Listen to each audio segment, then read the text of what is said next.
Welcome, Ardy, to the Leaders Who Care series. It's awesome to have you here. Amazing to be here, Mark. Thanks so much for having me on your wonderful show. It's a pleasure. Thanks. Yeah, I think a lot of people are going to learn a lot, which is one of the points here, and not only about everything you're doing professionally, personally, but how you're caring to make a difference out there in a number of ways. And not to be obvious, but the best way to start would be briefly introducing yourself. We'll get to the business stuff after, but who's Ardy? Where are you from originally? Now your family, something you've never told anybody in the world and you want to tell them now. That's cool too. Things like that.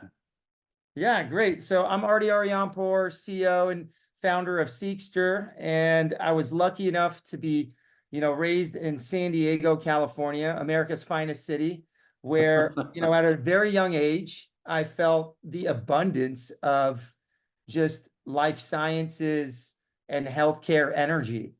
And I remember the first time when I, walked down the steps from Prospect Street in La Jolla, California, a beautiful place in the world if you haven't been. No, yeah, no, I know. It is beautiful. Yeah, it's amazing. It's known as the Jewel. That's why it's called La Jolla. But overlooking the Mesa and Torrey Pines and the cliffs there were these small little biotech companies at the time. And there was these amazing institutions like the Salk Institute and the Burnham Institute for Cancer Research and the Scripps Institute for Oceanography and just a bunch of things right across from UCSD. And at a very young age, I was just, blown away and inspired by the opportunity. And I wanted to be a part of that. And, I was 7, 8 years Well, old when I saw that. I'm gonna get to that too. So tell us a little bit about family. Yeah, so everyone in my family is an entrepreneur. We're really lucky to have, I guess, grit, determination, and always wanting to give back. That's something that my dad and mom taught me and my brother. My brother's a PhD in lasers and optics, super smart guy.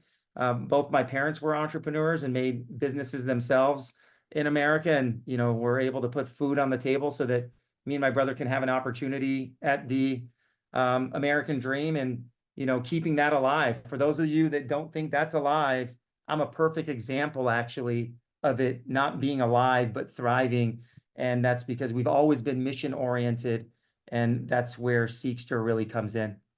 No, that's awesome. Do you have your own family yet, or are you building it? Do you have any kids? Yeah, no kids. Amazing wife, PhD in clinical psychology, and Man. she runs actually, yeah, a bunch of clinical trials in the neuroscience CNS segments. And I think behind every amazing entrepreneur, there's either an amazing female or an amazing male helping those entrepreneurs get to where they need to be. That family support is so critical. Yeah. And I'm very blessed to be married to my soulmates. Yeah, you're so right on. Anytime we do searches, we accidentally on purpose, we joke around saying accidentally on purpose, call the spouse and see what their thoughts are. Because I've had everything from, I didn't even know she was looking, to relocate. Are you out of your mind? We're not relocating or stuff like that. We can't do it without the support, male or female, can't do it without the support because there's too much passion and work involved. You started talking about when you were a kid. So what were you like when you were a kid or teenager? Were you like, Bill Nye the Science Guy? Were you keeping stats? Were you playing doctor sports, music? What were you doing? Yeah, no, it's really interesting. I was always very extroverted, and I don't know why. Definitely have attention deficit hyperactive disorders, a little bit of ADHD. At a young age, I didn't know actually how to control that and make use of it. As I got older, I figured out how to tinker with it, I guess you could say, to build companies and build teams and build amazing brands and just do good, or do well by doing good, I guess you could say. Sure. But when I was younger, I was always interested and curious to speak to folks that were actually really successful in doing something with their lives. It didn't matter if it was my next door neighbor when I was washing, the car out in the front of the garage, or making, chit chat in an elevator when we were going on vacation somewhere. Or if I was going to the beach in Del Mar, I saw someone, successful, and I would go up to them and ask them, what do you do for a living? And I was always curious. I was curious as to how people got to where they are. And I was more curious to folks that actually did it on themselves. They weren't, they didn't make some big inheritance or something like that. Right. Right. And that was always hard to find when you're younger. Now, when you're older and you have my experience of, 22 plus years doing what I'm doing, you can spot, who's real and who's fake real quick. But yeah, I think, if I didn't grow up, I grew up in a small little town in San Diego called Scripps Ranch. If I didn't grow up in Scripps Ranch, I wouldn't even be talking to you today. There's a lot of influence from just being kind of like an alligator, I call, in Alaska when I was young, because I always looked different, but I was taller than most. I was faster than most. I was an athlete when I was younger, track and field. So I'm really enjoying the Olympics. I was a 400-meter runner. Nice. And in my fast times, I had 49.7 400 meters. That's pretty fast for a high schooler. By the way, as you get older, you can adjust that, because as you get older, you used to run faster, so you can always tell people. That is true. That is so true. And as you get older, you get into like a little bit more endurance works, because your tendons don't fire as fast as they used to, and your body's just not the same. When Yeah. you're younger, you think you can do everything till the end of time, until you hit a certain age. Exactly. And then recovery takes a little longer.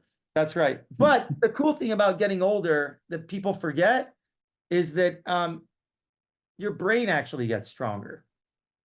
And you do get smarter and sharper as you get older. And that's just through time, experience, pitfalls, obstacles, successes. And, the more you give, the more you get. I'm a firm believer in that. Yeah, and you said experience, and I agree with that. We adjust a little bit and say experiences, because it's actually the experiences that you're talking about, not the years of experience per se, because you can be, 92 years old and have no experiences and stuff like that. So yeah, you're right on. And and sometimes we have to argue with your brain, who's trying to protect you based on some of your experiences, to actually go do something that the brain is saying, oh, maybe you don't want to do that now, type of thing. It's a fascinating topic. With respect to that, you went to UCI for biological sciences. So was that the influence about where you were around that made that happen? And what did you envision would happen after that at that time? Yeah. So my first job when I was 16 years old, going back to the story of being in San Diego and, walking the streets of La Jolla, Prospect Street, and seeing the abundance of amazing life sciences. One of my neighbors worked for the Salk Institute. He was actually the head DNA sequencing synthesizer machine engineer there. And so I used to talk to all our neighbors. They were like 35 years older than me or whatever at the time, 30 years older than me. And I made, some friends there. I found out that there might be a job opening at one of the labs in Dr. Ron Evans' lab, which was one of the most prestigious labs in the world, not even in the country, not even in the city. But he's won every award other than the Nobel Prize. He's won the Lasker Award and all these great things. And so I got a job at the Salk Institute when I was 16 years old. So most people were going and getting jobs, at maybe in the service industry, or, at some sort of like department store, all my friends, right? Right.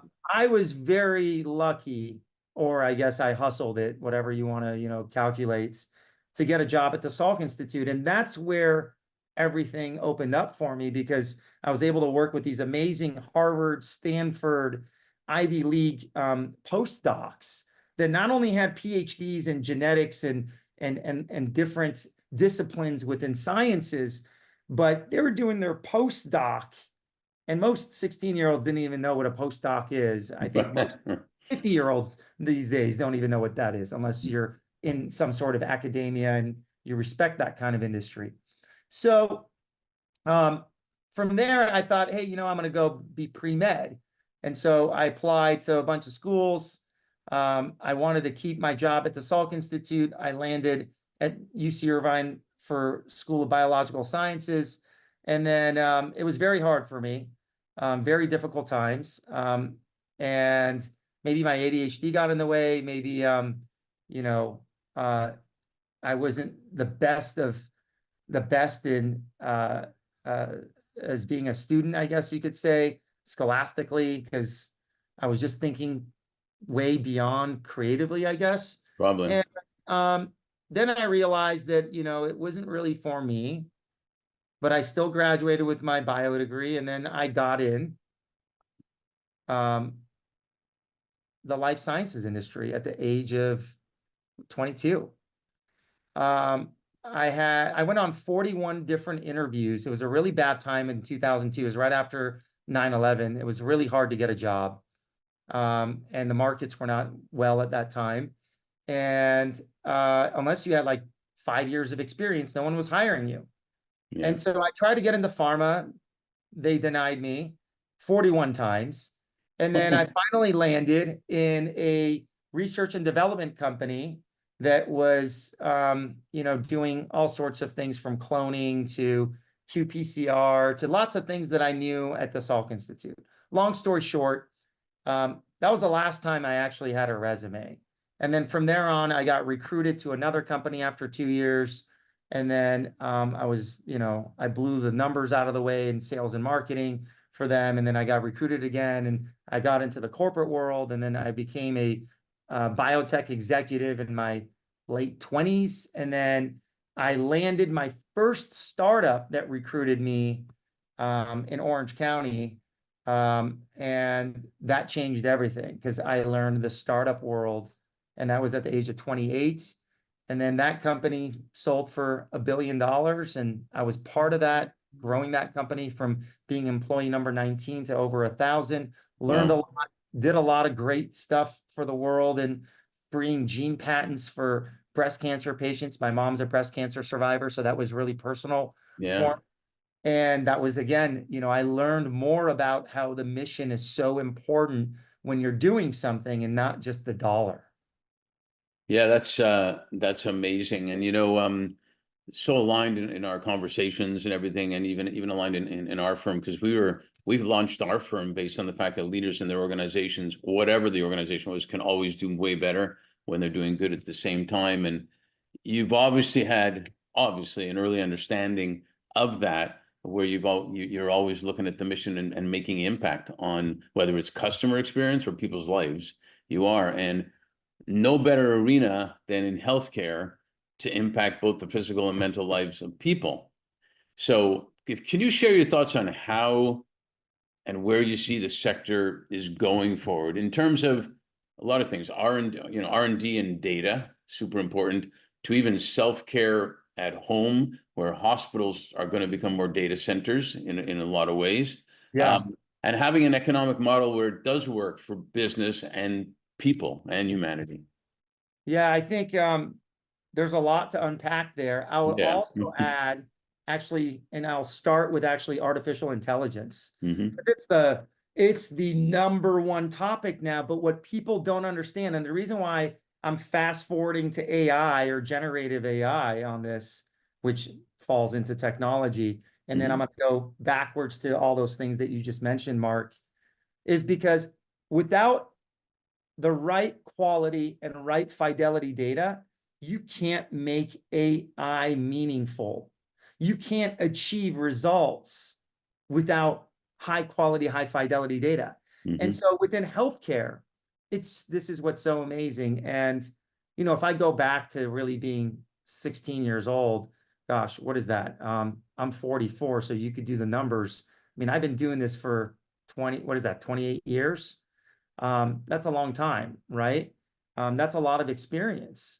when you're only 44, seeing everything from laboratories to research to Yeah. development to providers to clinical diagnostics to the genome to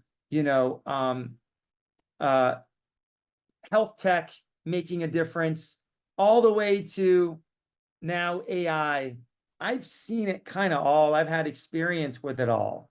And so it's kind of like being a quarterback, but you're a quarterback for like multiple different teams and multiple different teams that have won the Super Bowl, not just teams that, made it to the playoffs. And so Right.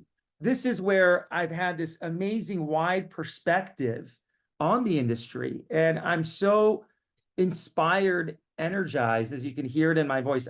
With Seqster, I've been doing this almost 9 years. That's like 100,000 hours of work.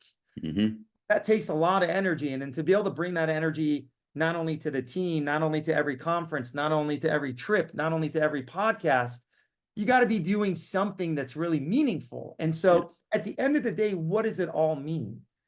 We want to either fast track therapies and drugs to make it to market quicker, or we want to save a life. Because it doesn't mean that all the work that you're doing actually equates to a cure. It could be to prevention. It could be to, 100%. longevity. It could be to so many different things in healthcare. And this is the beauty of healthcare. There's such an immense opportunity for technology to make an impact. I am living it. I've seen it. We've ran tumor boards on a Saturday in 6 hours, got results, and got the person into surgery within 6 days.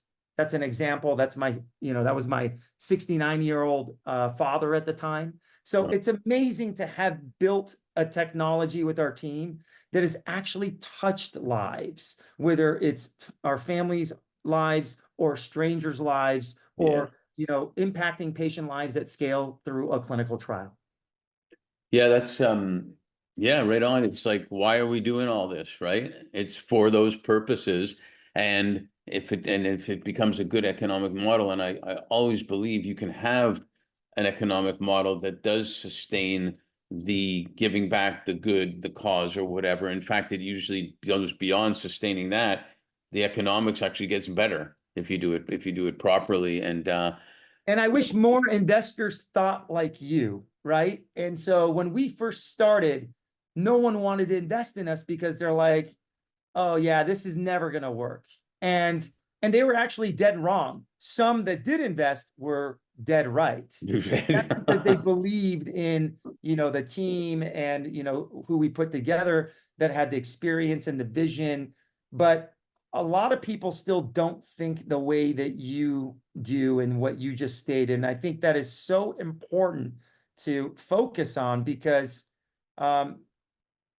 when you care, great things happen. And when you're authentic, great things happen. And you can't be caring if you're not authentic. Right. Yeah, you can fake it a tiny bit, but doesn't last. It's not enduring. And let's face it, we've talked about politics before too. People want to be around people that care. They say the thing that fills people's hearts and souls more than anything. This came out of the Blue Zones research. I don't know if you're familiar with Blue Zones. Absolutely love the Blue Zones. Yeah. Yeah, it's about belonging. People want to feel like they belong. People want to feel like they have value, and every single person out there has value. And I remember somebody saying about, when there's wars and this and that or whatever, how many Einsteins would there have been in kids that didn't have the chance and things like that. So so what you say is brilliant and right on the money. Could you describe again? You talked about was that your father or father-in-law at 69? No, it was my dad actually. Yeah. Okay, you talked about him. Some experiences like that. Especially with Seqster, where you develop partnerships like with Novartis or with the pharma industry or on Alzheimer's, which is an important, horrendous, and fantastic topic at the same time. Absolutely. That you've had that you're proud of? Yeah, absolutely. I mean, so my dad's example is just, an example that hits home in so many different ways. But we have thousands of examples. I can tell you that Alzheimer's is a great one too. So both my grandmothers specifically, passed away due to Alzheimer's disease. And that was one reason why we actually started Seqster. And so if you look at the E in Seqster, there's a purple little line above the E because it's Seqster, and that's how it's pronunciated. But my grandma lives within the matrix of the program, and this is what's so amazing. So when I founded Seqster in 2016, running around JP Morgan Healthcare Conference in San Francisco, I had this idea of bringing a multi-generational health record together. And I wanted to bring my grandma's data, my mom's data, and my data and stitch it all together and donate it to research, because I knew that we carried some genes that are prevalent in Alzheimer's from my clinical diagnostics experience and having been genome sequenced and all that good stuff, because I was pioneering that with my past company. Long story short there, I realized that a caregiver model was so important with data. And Alzheimer's is not only, I think, the worst disease, but it will be our biggest problem in humanity if we don't find ways around it. And until of recent, we hadn't seen that technology really taking a role in this sort of work. And we're so excited to be powering some of the largest clinical trials now that are working on the newest drugs in Alzheimer's, where if my grandma were still alive and she had those drugs, she probably would have, lasted a little bit longer, number one. Number two, maybe her Alzheimer's would have been delayed, much longer, and, maybe she would have died a different way.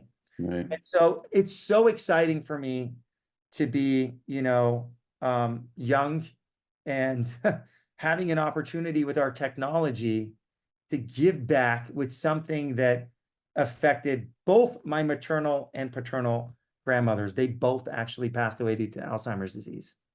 Yeah, it hits home for me too, because my mom had it, and I remember she was in Montreal, I was in Miami at the time, going back and forth and back and forth, and I remember the doctors just looked at me and said, your mom could potentially live another 15 years right now, because she is having the least amount of stress she's ever had in her life, like none, because of what happened.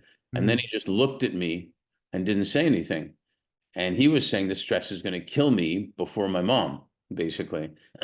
And so, and it's, in some ways she had no Because stress. you're the caregiver. People forget Alzheimer's affects the caregiver as much, if not more, than the actual patient, because the patient itself is already on the downhill, unfortunately. That's why when you mentioned caregivers, and I wasn't, my brother did even more than me, but Yeah. and then the health wise of all of us was going down, and caregivers is going to be such a shortage of caregivers and stuff that we're actually working on that too with some companies that train caregivers. So it's such an important thing. And Huge. can you tell all the people to hurry up with the Alzheimer's? Because I'm older than you, and they tell them I need them to hurry it up a little bit. Well, it's so interesting. I try to preach it. And we just came back from the big AAIC meeting in Philadelphia, which is the Alzheimer's Association International Conference. And we're super excited. I mean, we have an amazing new study that's dealing with a screening tool, blood-based markers, and various different things where Seqster is involved within that study. There's very famous people like Bill Gates and Jeff Bezos and the Schwab family and Dolby Ventures and lots of big names that are funding these sorts of initiatives. And we're so excited to be, contributing our part from the tech side. But I've been preaching this since 2016 when I first started the company. And that's why I never actually changed the little purple in there. And it's because, again, the E in there subliminally is to end Alzheimer's, right? And again, that's because of my grandma's story, and it just resonated so well. Now, what happened with my dad on the oncology side and cancer, Seqster is agnostic to disease. It doesn't matter what type of disease you have. Mhm. But there are some big prevalent diseases such as cancer and, dementia, Alzheimer's, and these sorts of things that, Parkinson's. yeah, Parkinson's. If you get old enough, you're going to get hit with it. I'd love it if we can all just pass away in our sleep when we're 100 years old or 120 years old. But that's not the reality of life because of environmental factors, your diet, your exercise, your genetics, all these things encompass you. And so that's why when you talked about the blue zones, I'm very interested in the blue zones. My favorite blue zone, by the way, is Sardinia.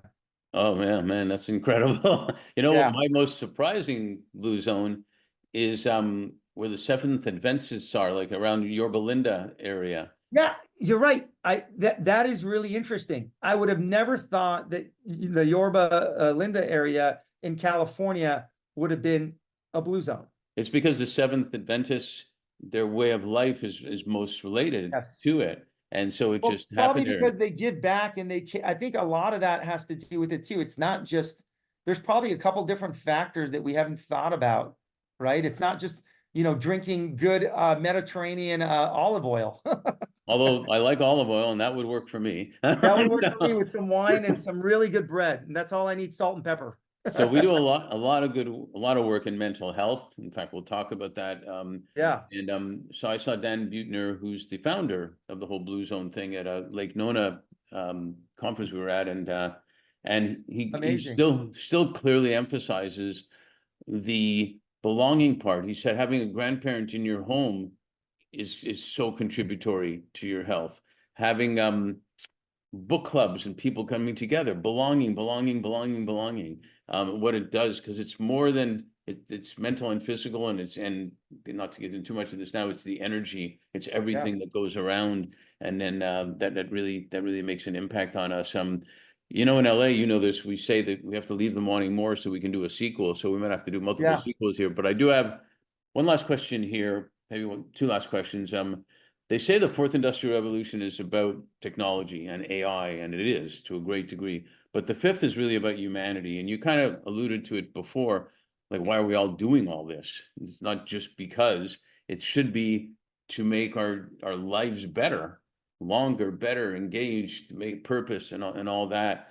How do you see Seqster and everything you're doing from your vantage point and your experiences and where you are now, making an impact in humanity, for humanity? Yeah. I mean, I've seen it firsthand, right? With my own family. I've seen it firsthand with strangers. I've seen it firsthand from people from Burning Man that heard about us, that wanted to bring all their health records together in one place, 7 different health records, share it with MD Anderson to help a husband or a wife or a cousin or whoever it might be. The social impact that Seqster is having at its small scale now is just blowing me away. But if we get, the right folks behind this, and I always think that every day is a new day for new people to understand what the potential is of this sort of technology. And we're just one piece of the small, or the big picture. There's so many different technologies out there and so many different ways of making social impacts. But within healthcare, I can specifically talk to the fact that the same way that you had all your music in your pocket when Steve Jobs got up there and gave his keynotes, well, you should have all your health data in your pocket too. Yeah. And, I'm just trying to simplify it for the audience so that they understand that, when you have data from Stanford to NYU to MD Anderson to Memorial Sloan Kettering, those systems don't talk to one another. And so what we created is this longitudinal health record. And that in itself is so valuable for not just patients and caregivers, but for the entire industry and for the entire overall well-being of humanity, actually. Yeah, and just the knowledge that's available, where doctors don't have to leave the patient's room and Google to try to find some stuff on whatever's Exactly. happening. Yeah, 100%. It's all about connection, right? Human connection is so important, and data connection is more important. Right. Well, I'd say they're equal, or they're both super important. Let's Yeah, put it that way. depending on the use case. No, it's quite amazing, and you said before, all that we've seen in our lifetime, and what's going to happen from this point on is probably going to be even on steroids. What's going to happen? Absolutely. It's amazing, and healthcare is the place we want it to really happen, because that's about real life, not about a car or this or that or whatever type of Well, thing. the reason why I named it Seqster too was because I believe that everyone is seeking health data. It doesn't matter if you're a parent, a provider, a pharma company, a payer, everyone is seeking health data. That's why you are a Seqster without even knowing it.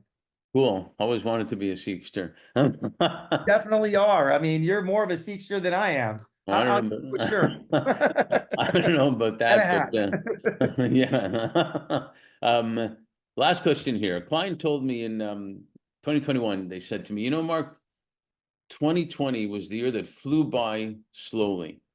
And it really stuck with me, because sometimes we feel like it's the yesterday, and sometimes we feel like it was years ago, and it's all blended together. So with everything that's happened, we're already, steaming ahead into 2024, way ahead. What are you most grateful for, and what are you most hopeful for? Yeah, I'm so grateful to have just had an opportunity to come to America. Every day, I'm grateful for the fact that um, I get to do what I do because of America. And I believe that I have a duty to give back to the country, because the country, gave me this amazing opportunity to have an education, to grow up in America, um, to make a difference, to make great connections. Um, I feel indebted to America, because without America, there would be no entrepreneurship. And I am also very grateful that I got to grow up in Southern California. And whether you love California or hate California, it's got its own issues. Obviously, when I moved here in the 80s, it was a lot different.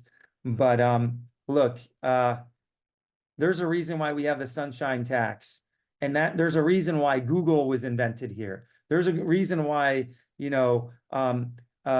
Facebook is here. There's a reason why, all these amazing companies were born out of the innovation of California, and everyone moves west for that innovation, right? I'm very lucky and just, grateful for the fact that I got to grow up here and see it, and then go across the world and be a world citizen through, just my upbringing. No, that's beautiful. What are you most hopeful for? I'm hopeful that we can all get along one day. And I think that's possible, because when we're treating a patient, it doesn't matter what your color, religion, sex, where you came from, who you're voting for, red, white, or blue, it don't matter, right? Yeah. And so I see that in healthcare. I don't know why we can't transcend that across borders and across nations. We see can. that in the Olympics. Yeah. Why can't we just all get along? And Why so I'm can't we be hopeful. friends, right? Yeah. And it's just, there's a lot of good in the world, and there's a lot of great people. And I believe that if you are a good person, you have a duty to do more good. And that's what I would pass on. Yeah, no, that's great. Well, I'm grateful, and for that reason, I'm also hopeful, because you are a leader who cares, and really means it, and I'm happy to found a really new good friend in you. So I appreciate that too, and I'm grateful for that. And thank you for sharing all this on our Leaders Who Care series. I really appreciate it. Oh, it's a pleasure, Mark. I look forward to seeing you at dinner soon. And thank you so much for having me on your wonderful show. Thank you for listening to the Brand Called You videocast and podcast. platform that brings you knowledge, experience, and wisdom of hundreds of successful individuals from around the world. Do visit our website www.tbcy.in to watch and listen to the stories of many more individuals. You can also follow us on YouTube, Facebook, Instagram, and Twitter. Just search for the brand called You.